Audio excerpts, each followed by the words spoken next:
Greetings, family. June Allen here, and welcome to the podcast.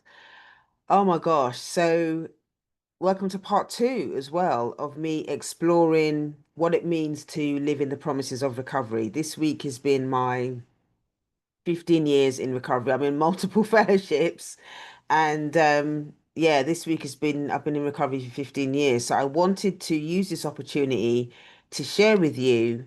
Um, my journey in recovery and what it means to be living in the promises. What are the things that have really changed, and how has it impacted my life? And I really wanted to share this because if you're a newcomer, I wanted to give you an opportunity to experience some hope around some of the things that you can expect when you've been doing this work for quite a long time. And if you're in recovery, but you're not actually doing your racial sobriety work specifically, this is also going to give you some insight as to why it's so important and some of the things that have really changed my life for the better in doing my own racial sobriety work. So in part one, I kind of talked about my relationship with my higher power. I talked about how loving myself has changed, and I talked about the importance of being present, going from intellect and working with the body kind of somatically and how that's kind of changed my life. So I want to move on to the next one. So the next thing I want to talk to you about is how my relationship with rest has changed over the years. So, and it's kind of linked a little bit to the somatic stuff, but rest, I notice it's very much it's been quite a trend. I'm noticing over the last couple of years, there's been a lot of um talk and a lot of content out there around the importance of rest and how Black women need to be resting a lot more and all of that kind of stuff. Rest is revolutionary, all of that, which I totally agree.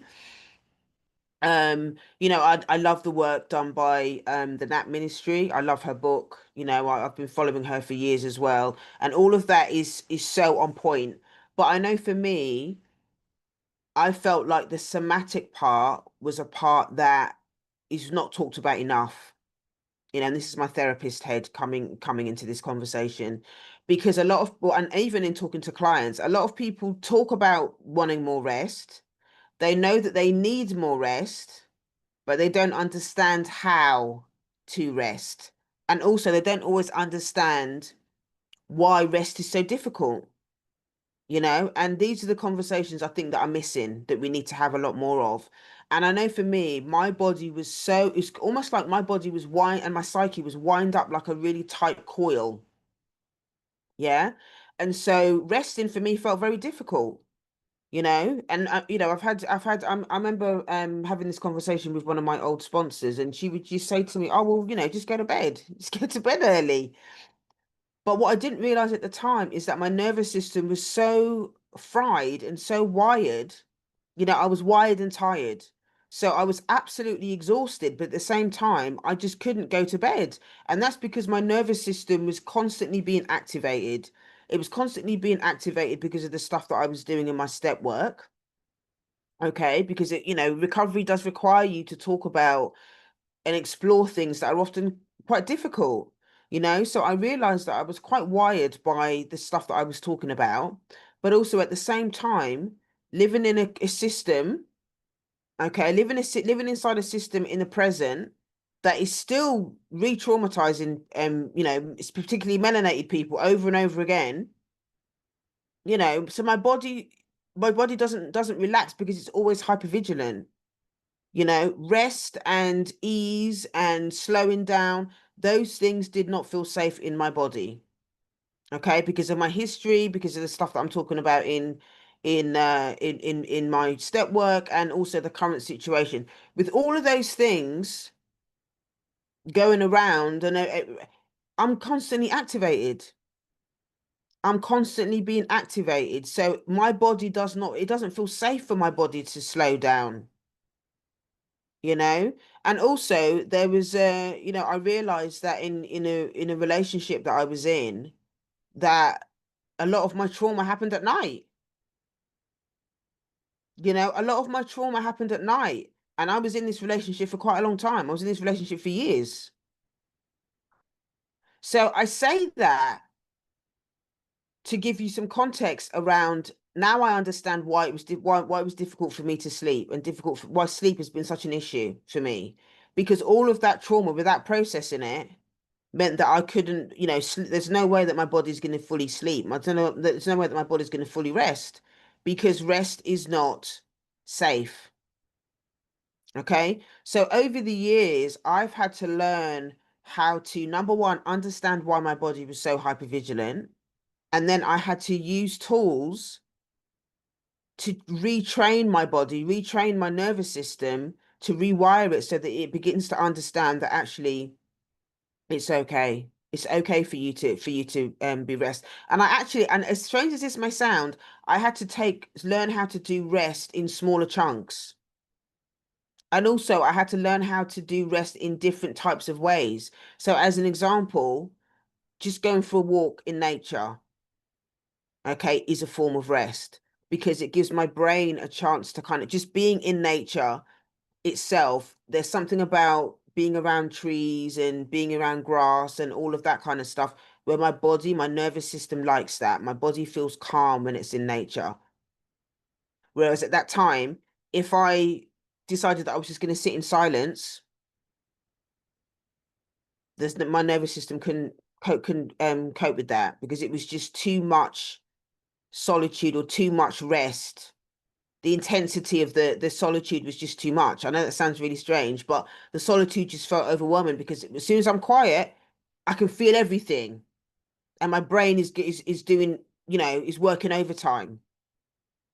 So I had to find the types of rest that my body felt comfortable with, doing things like crafts as well, so that being creative and doing things is something that allows my brain to kind of use, it allows my brain to kind of use a different part of my brain. And so my body would relax more into whatever craft I was doing, you know, whatever craft I was doing, my body felt comfortable with that. So if you're struggling to rest, okay, think about other things that you can do that aren't necessarily about sleeping or about napping.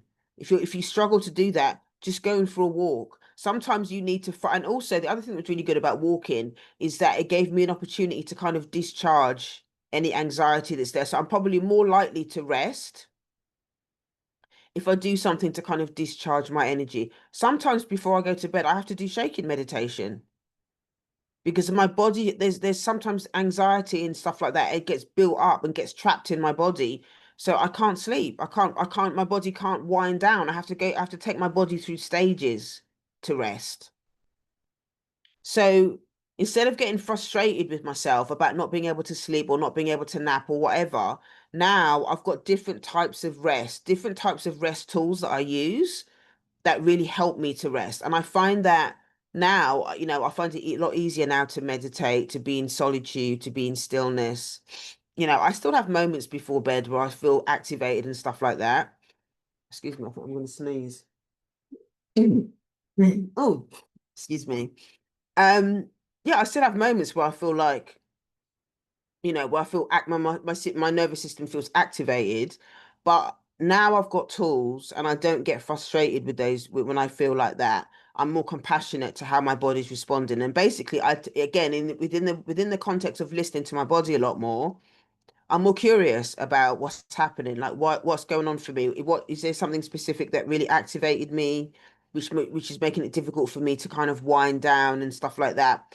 Again, this rest conversation is something, it's a lifelong process. It's a lifelong process, and it's going to take time. It's going to take time. So yes, we all know that we need to be sleeping. Yes, the books are telling us that we need to rest. Yes, we know that we live in a capitalist, workaholic, oppressive, stressful system that is always activating our bodies. But it's not just as simple as, oh, we'll just go to bed early. It's not as simple as that. Try and find ways that your body feels safe and to understand what it means to wind down in a healthy way before you actually get to that point where you can go to bed and sleep more deeply. So yeah, that's how my body's really changed over time when it comes to rest. And it's really changed the game, because if, without sleep, you can't function. You can't function. I've had to prioritize sleep as part of my rest, part of my self-care practice, because if I'm not sleeping, then I'm not getting anything done if I'm not sleeping. And so I've had to prioritize it. There's a reason why sleep what why why people use sleep deprivation as a form of torture. It's torturous when we don't sleep. So think about that as part of your own practice. Okay. So the next thing about living in the promises for me is my relationship to receiving. My relationship to receiving has changed so much because I've done so much work around, you know, recognizing how difficult it has been for me to receive, because I didn't get what I received from my parents. I didn't get what I received from my family, what I needed to receive from my family of origin. So I internalized that as unworthiness. I internalized that there's shame around that, around receiving anything, because I felt like if I spoke up and asked for my needs to get met, or when I did within my family of origin, I didn't get it, or I was shamed for it, or whatever. So my relationship to receiving has been a painful transformation. There's that deprivation consciousness that's always there. That's, always accepting crumbs, whether it's in relationships or money or friendships or whatever. I got into this pattern where, um, yeah, where there was always only crumbs available, and that's all I could receive. That's all I felt myself worthy of receiving, is crumbs. And so over the years of doing this work, I've learned to let a lot more of those things in. I now understand that, shame is underneath all of that lack of receiving, or my inability to receive. There was a lot of shame. So the more I did a lot of the shame work, the more I started speaking up for myself, the more I gave myself permission to take up space and to ask for my needs to get met, or not even asking for my needs to get met from people that were not able to give it to me, but actually being in community, being in friendships, being in relationships where, with people that were wanted to, practice reciprocity, whether that's energetically or whatever it is, financially or whatever it is. I was able to receive a lot more because I found myself in situations that were more plentiful.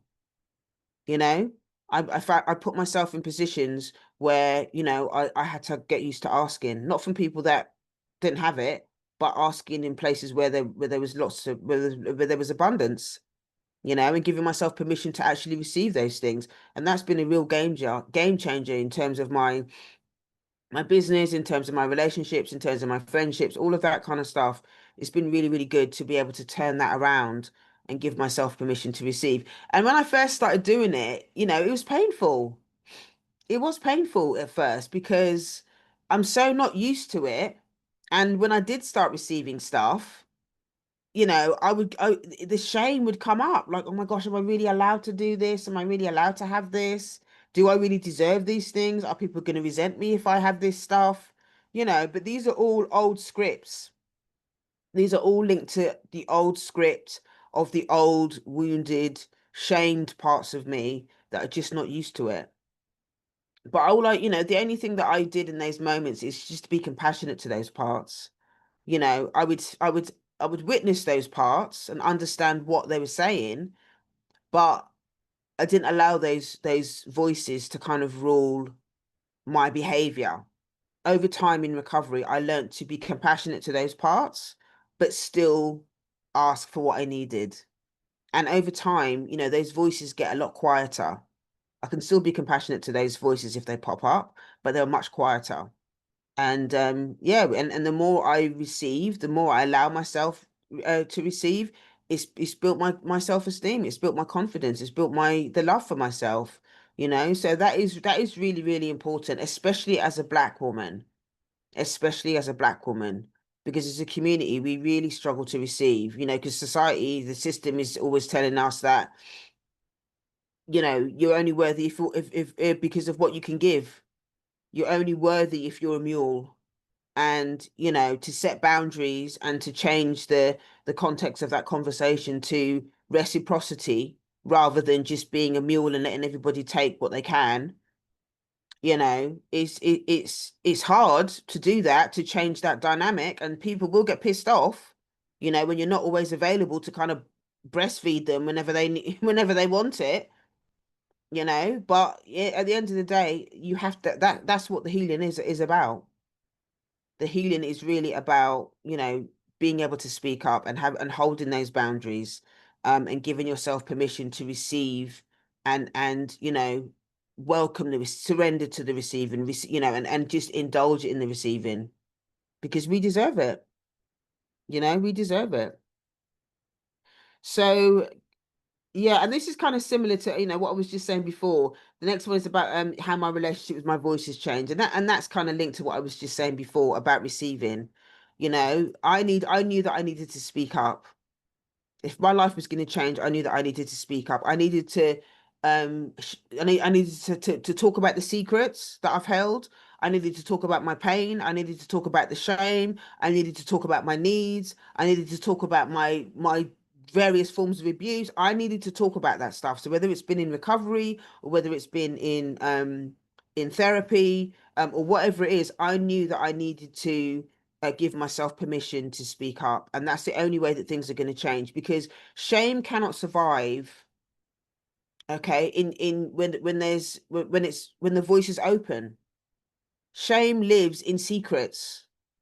Yeah, shame lives in secrets. And so I knew that if my life was going to change, okay, if my life was going to change, I know that I needed to learn how to open my mouth. I needed to find safe spaces for me to open my mouth. I'm not just going to go to any old where and start blurting out what's going on, because that leaves me vulnerable to be re-traumatized. So it's about finding your home group, finding a home group for you that feels safe. Is it a BIPOC group? Is it a is it a black recovery meeting that you need to go to? The space with your therapist, is that completely safe for you to open your mouth and say certain things? I hear so many people, whether, black people that are either working with sponsors that are not the same, that are not doing their own race work. There might be white sponsors that well-meaning, but they just can't hold the space when sponsees are sharing their step work with them. These white sponsors can't hold that space, and sometimes the black people can't hold that space either, because they're not doing their own race work. So be discerning, be mindful, especially when you're doing your step 4 stuff as well. When you're really dredging up all of that stuff, the difficult conversations, the secrets, and all of that. You need to be able to have those conversations with people that are going to hold space for you without judgment, and not going to get all bent out of shape and get stuck in their white fragility or whatever it is. You need to be able to have these conversations with confidence.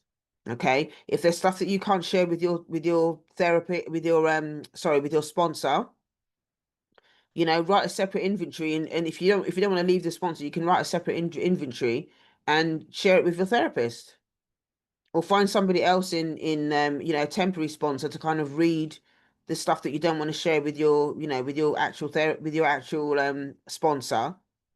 But I would say, if you find it difficult to share certain things with your sponsor, I would challenge you and empower you to think about if this is still the right sponsor for you, rather than writing a separate inventory and going over here and going over there.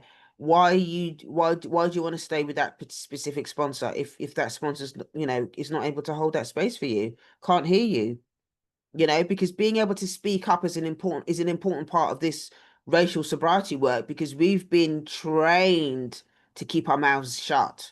We've been trained to be silenced, to self-silence, to code switch, to do all of this stuff as a way of trying to protect ourselves. It's a protective output that we've learned over the years as a form of survival.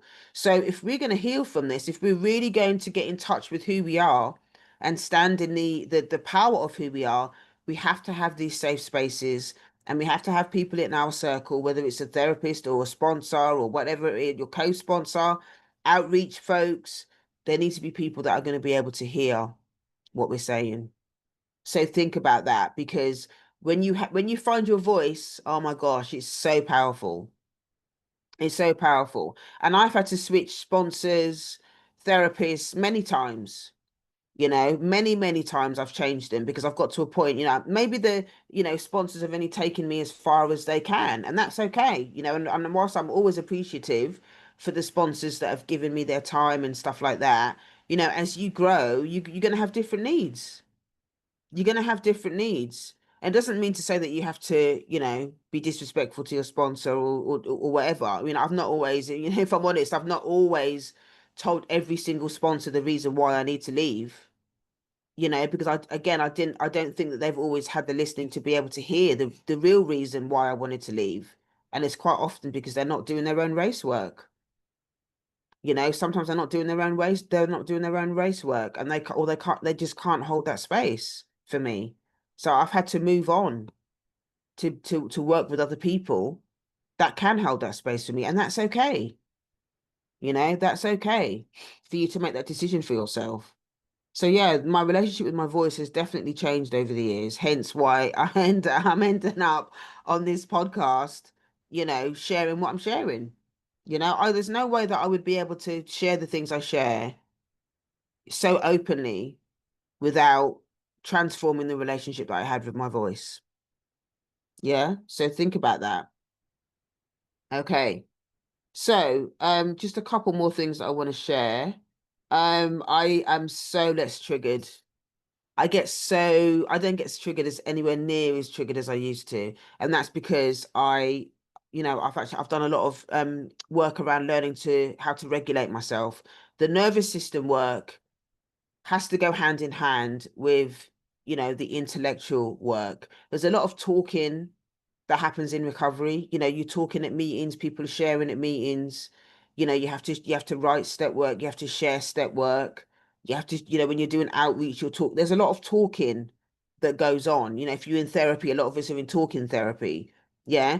And that's good. That has its place. And it's important to be able to, again, change that relationship, transform that relationship that we have with our voice. But what's often gets missed in a lot of recovery spaces is the nervous system work. Yeah, is the nervous system work. It's the relationship that we have with our bodies. And what is our body saying to us? How do we deal with when we're activated? Because a lot of the times, I know for me, when I'm acting out for whatever reason, whatever the acting out behavior is, it's quite often because I'm dysregulated. I'm dysregulated. And the dysregulation can be, high anxiety, where I'm overstimulated, or it could be because my nervous system is collapsed and I'm completely shut down and I'm disassociated and I'm numb,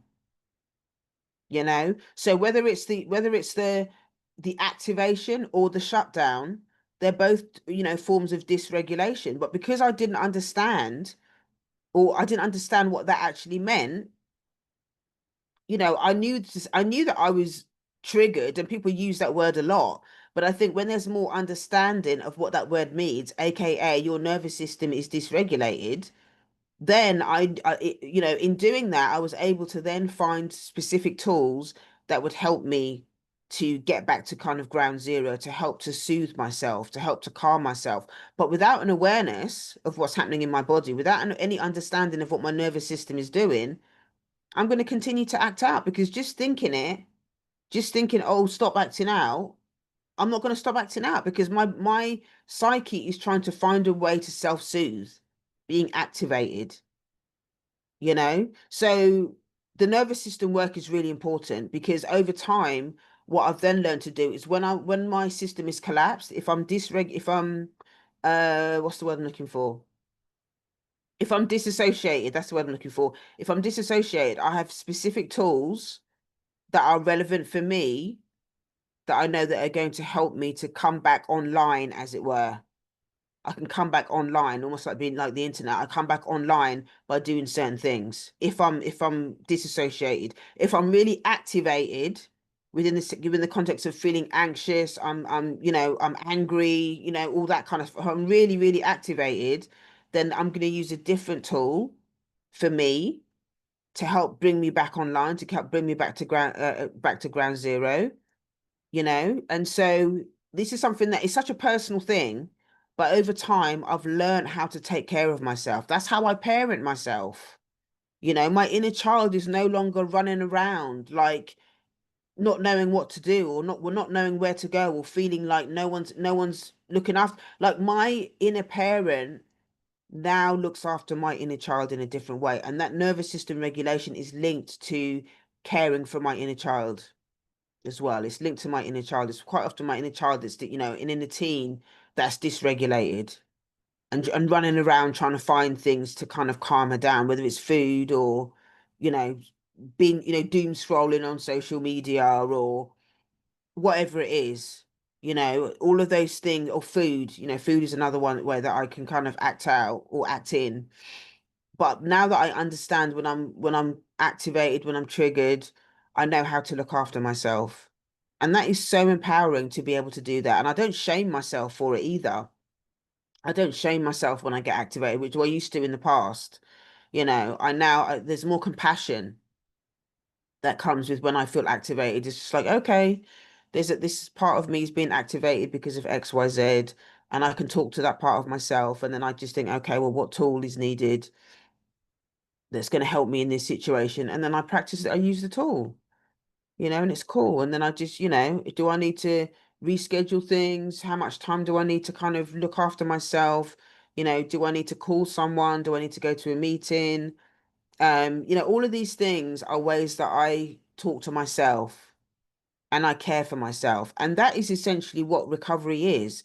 It's learning how to look after myself. It's learning how to care for myself when things happen. When shitty things are being portrayed in the media. When things are being portrayed in the media that are triggering, when we see people that look like us being harmed, knowing how to care for myself, knowing how to set boundaries around all of these things. That is how that's what recovery, that's what sobriety is. Racial sobriety specifically is about learning how to care for myself as a Black person. It's learning how to care for myself as a Black person, whether that means setting bottom lines and boundaries around doing certain things, or having top lines.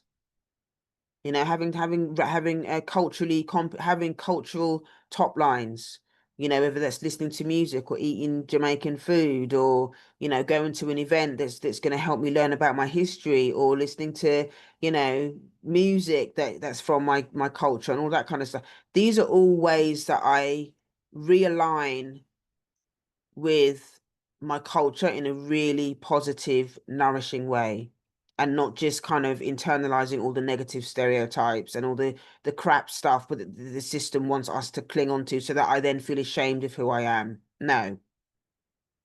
Racial sobriety is self-celebration. It's about me celebrating my Blackness. It's about me celebrating, not just uh the parts of my history where my ancestors overcame all the difficult things around enslavement and all of that. But, it's also celebrating all the heroes as well. The heroes and the sheroes that were responsible for the liberation, the steps that they took to liberate themselves, so that I could be sitting here on this podcast talking to you. So that's what all of this is about. And, with community as well, community is the last one on the list that I'll share about. My relationship with community has really changed over time. Oh my gosh, it's changed so much because, coming from a family of origin that was violent and, very, very difficult, it was hard for me to sit in relationship with other Black people. It's hard for me to sit in meetings of other Black people in the beginning, because it would trigger, my hypervigilance. And then this is not talked about enough.